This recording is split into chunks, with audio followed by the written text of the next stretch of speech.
Shots of brown, shots of brown, black, black. Show 'em on the track, show 'em on the track. Take a shot, take a shot, take a shot. Shots of brown. You can take it straight or on the rock. Shots of brown. On this platform, it goes down. Shots of brown. They know it ain't no cap on shots of brown. Take a shot. Shots of brown, baby. If you new here, you know what to do here. Hit that subscribe button, like, share, comment. Join the SOB family. We welcome you. Listen, I know you see that title, and it's the truth when I'm standing on it, 10 toes. If Auntie Whitney and Bobbi Kris was around the Brown family, how shit was back in the day, that move would have never, ever happened. Never. With Auntie Whitney, we would have been on that. Auntie Whitney knew. One thing we ain't play with when we was around Auntie Whitney, Bobbi Kris, Uncle B. We ain't play with people getting close to them or playing or doing none of that. We was always on alert because we always knew who they was and how people, the outside world, we never knew what type of people, what type of time people was on, excuse me. You know what I'm saying? So when we was around them, we was on it more than their security was on it. For one, because that's our family. We love them more than any paid security in the world. So we was always on it, willing to put our life on the line for anything. You know what I'm saying? So that whole move that they pulled with Auntie Whitney never would have happened on our watch, not on the Browns' watch.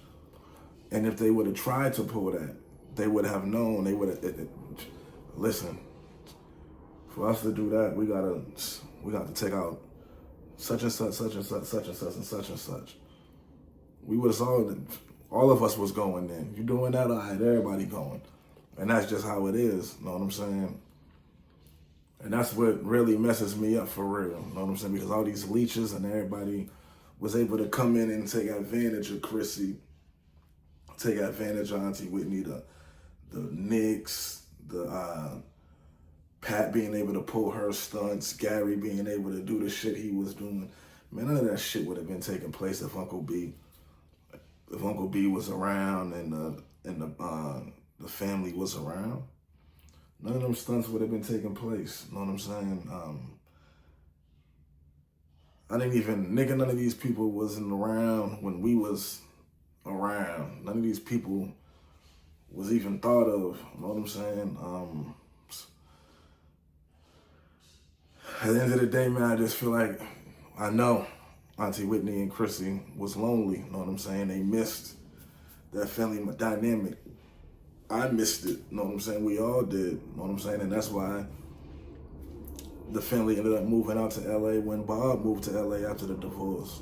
He wanted everybody to migrate out to the West Coast. That's how my Pop and some of my cousins ended up moving out there. But you know, I done already set foundation here. I had kids, so me being able to make that move was impossible. You know what I'm saying? I wasn't leaving my kids behind. But none of that never would have took place, man. The whole Chrissy situation and none of it. None of it. Pat knew that. The world knew that. You know what I'm saying? Everybody who know. The Browns didn't play. You know what I'm saying about Auntie Whitney? None of that. We ain't play about Bob. We would have put our life on the line at any given moment for any one of them.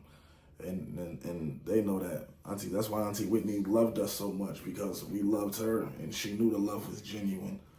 You know what I'm saying? Come on, man. And that's what hurts me the most. You know what I'm saying? That they was taking advantage of at one of the most vulnerable times in their life. You know what I'm saying? When they felt lonely and they felt alone. That's how Nick was able to slide in. Auntie Whitney was able to open the doors for Nick to come in. You know what I'm saying? Trying to fill that void of a male being in the household. Loving and trusting somebody, these people who in the end eventually took advantage of her and her daughter, man. And it's sad, bro. And that's what messes with me the most, dog, out of the whole situation. Is like, y'all people really took advantage and disrespected my family at a low point. And it just brings me, it really just bothers me for real, dog.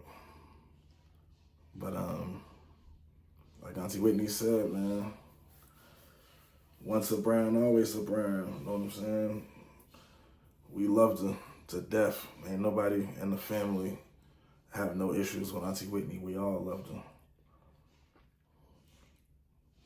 But just unfortunate and sad, dog, how sometimes having a good heart and a big heart can be the wrong thing to do. You know what I'm saying? Because Auntie Whitney never thought that these people would do the things they've done and take advantage of her and take advantage of Chrissy the way they done. And she never thought that things would unfold the way they did.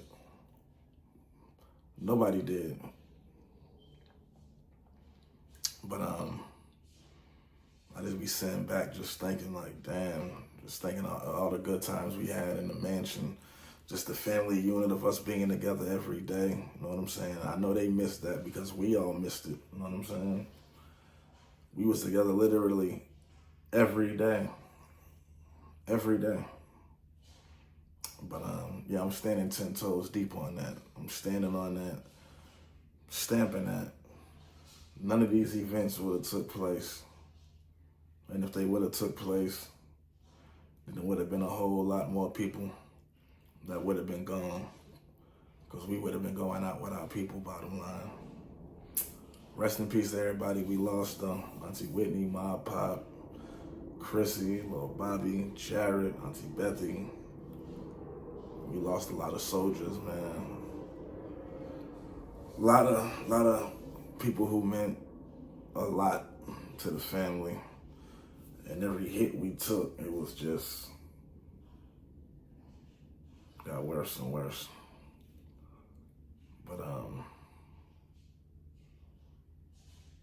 I just want to get to the bottom of it, man. You know, see these people who done wrong to my people pay for their actions. And I'm going to continue to keep my people's name alive until I'm not alive, and that's just how it go. I love y'all. Shots of Brown, baby.